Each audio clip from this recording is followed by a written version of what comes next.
Oh my god. Keep yourself together, Joey. Don't end up on the news because you snapped.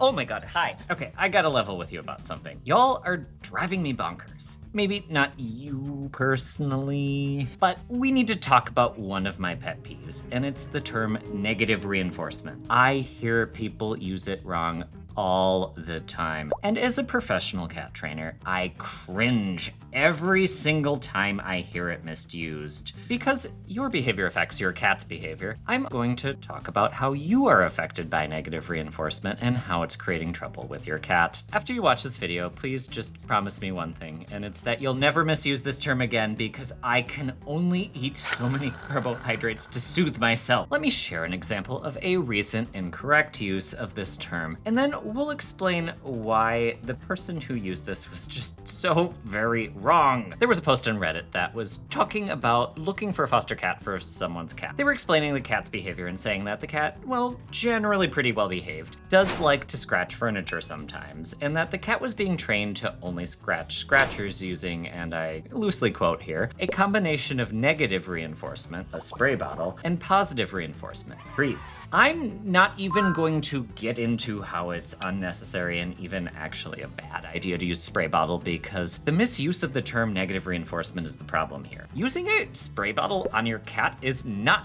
negative reinforcement. It's something else, and I'll tell you the correct term in a moment, but let's talk about what negative reinforcement actually is. I'm going to use a lot of really big, scary sounding terms here, so I'm also going to put up cute videos of my cats to keep your attention, and I'll explain what each of them means, so hang on, roll with me here. You're gonna learn something. It's all gonna make sense. I promise you that. Negative reinforcement is a term used when talking about something called operant conditioning. Now, before you freak out about the term operant conditioning, because it does sound kind of scary, I remember when I was first learning about it, I was like, oh my god, what is that? The TLDR explanation of operant conditioning is the process of learning that changes voluntary behavior. The key here is how it affects the behavior, not the intention behind it or how we want it to affect behavior. It's about how the behavior actually changes. When we're talking about this, we talk about it as either being positive or negative.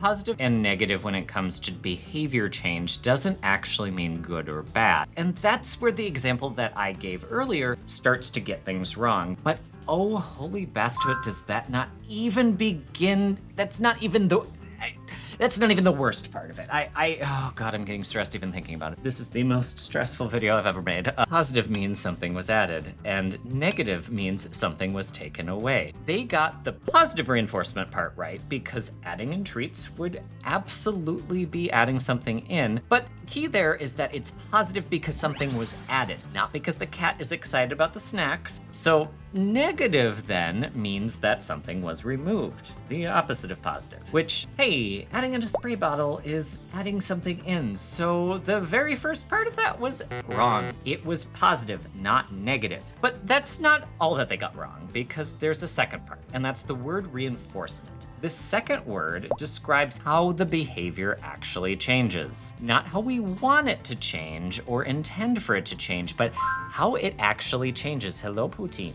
You might intend for a behavior to change one way and then it changes a different way. That's what matters when it comes to whether something is reinforcement or the opposite, punishment. Reinforcement means that a behavior increases. In other words, if the spray bottle was acting as reinforcement, which it actually might be, the behavior in question is happening more frequently.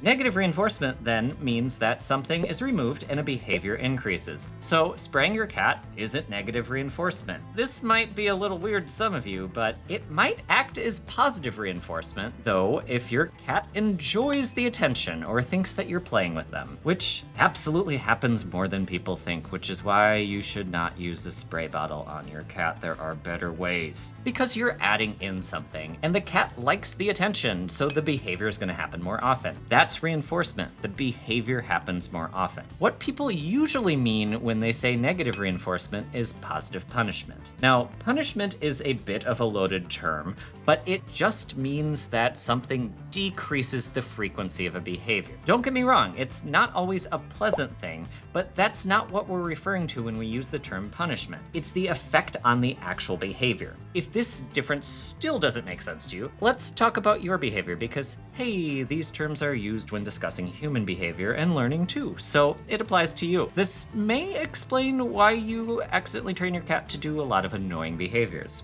By definition, negative reinforcement in humans still means something is removed and a target behavior increases. The behavior has to increase in order for it to be reinforcement. You are falling under the influence of negative reinforcement when, I don't know, your cat wakes you up in the middle of the night singing the song of their people, as Poutine just did. If you feed them and the singing stops, you may do this again the next night. If you do, that's negative reinforcement because the removal of the noise causes you to become more likely to feed your cat in the middle of the night. The target behavior we're talking about is you feeding the cat in the middle of the night, the noise was removed, the behavior increases. Negative reinforcement. If it doesn't cause you to feed your cat in the middle of the night, it's not negative reinforcement because your behavior has to change in order for it to be negative reinforcement. Some of you may have picked out that in this example, your cat's behavior may change as well. If the cat is getting food and they are more likely to scream all night long in order to get said food, that's positive reinforcement. Food is added and the behavior happens more often. It has nothing to do with the fact that your cat likes snacks, it's that something is added in. I hope you can see how the forces of learning work both ways here. Your cat's behavior affects your behavior, and your behavior affects your cat's behavior. I know we as humans like to think of us as training cats and not the other way around, but honestly, cats will train us right back. In fact, many of us are actually very trained by our cats. Like it or not, cats aren't objects, and we're not superior to them. We experience some of the same learning forces that cats do. They will respond to our behavior much like how we respond to their behavior. Back to negative reinforcement though. Using that as an example from the cat's perspective, even without intentionally trying to do it, you have probably taught your cat to do things via negative reinforcement. Reminder, because I really want to make sure you understand this definition, because my God, if I see another person say that they're using a spray bottle as negative reinforcement, I'm going to need a statin because my blood pressure will be so high.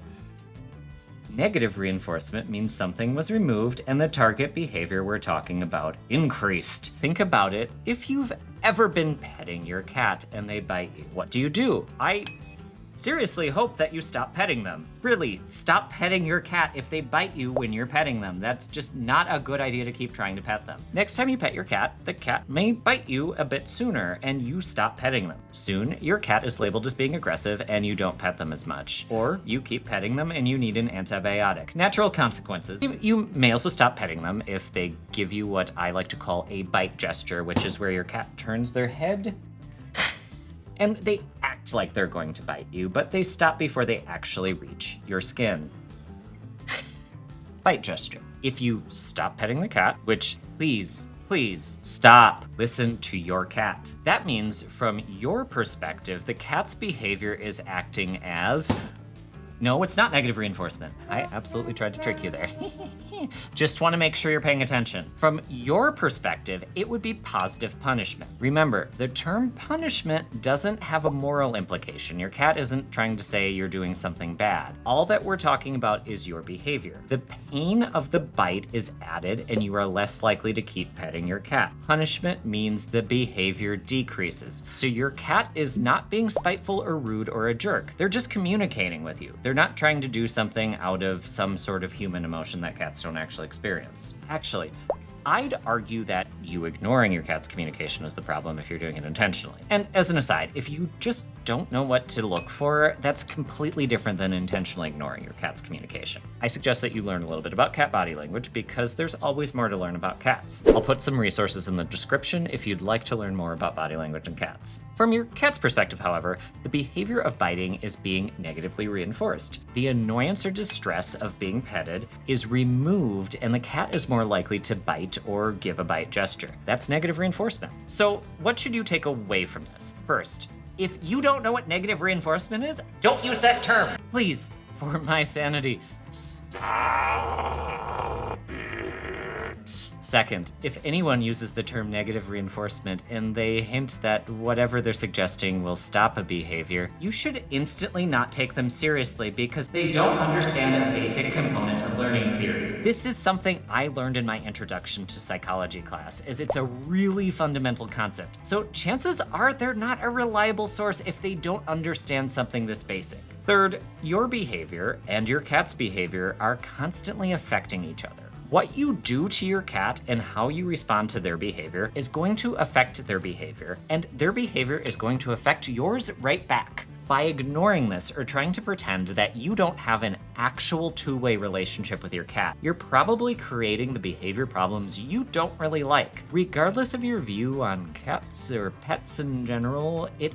actually benefits you to treat them with respect and recognize them as autonomous living creatures. This isn't some wacky animal welfare idea. It's basic learning science. And before you go, speaking of reinforcement, it would be very positively reinforcing for both of us if you hit subscribe. It motivates me to make more cat behavior and training videos, and it will give you a nice little notification when I have my next video about how your behavior affects your cats, or just a silly video of my cats doing cute things. Either way, it encourages you to learn more about cats. And if you ever see someone misuse the term negative reinforcement, please send them this video. Just don't let me know because I hear chronically elevated blood pressure is really bad for your health.